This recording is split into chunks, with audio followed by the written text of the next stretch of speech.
Closing arguments today in the civil trial involving Connecticut native Nathan Carman and an $85,000 insurance claim. Fox 61's Ashley Afonso was at federal court in Providence for those arguments and spoke with Nathan Carman.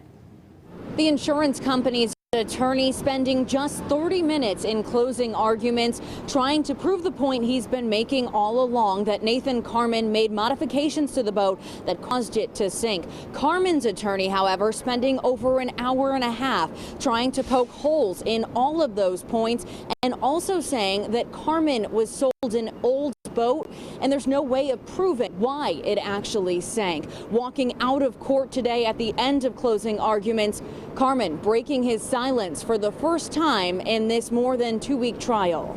I almost feel like I have a responsibility to my mom to make sure that the truth comes out.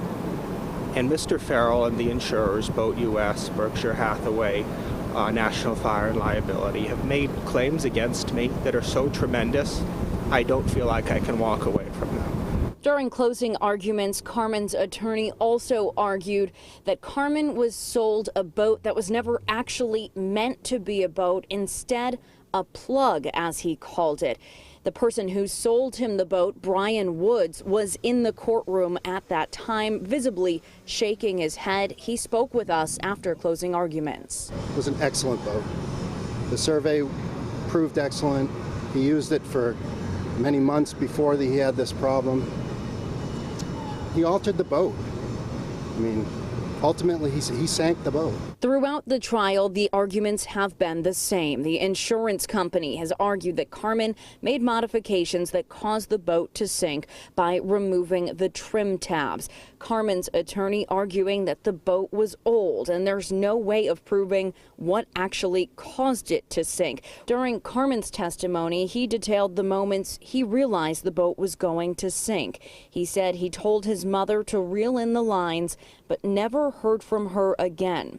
At one point, he said, quote, "I thought of my mom more like a passenger in the sense that she was kind of part of the problem rather than the solution."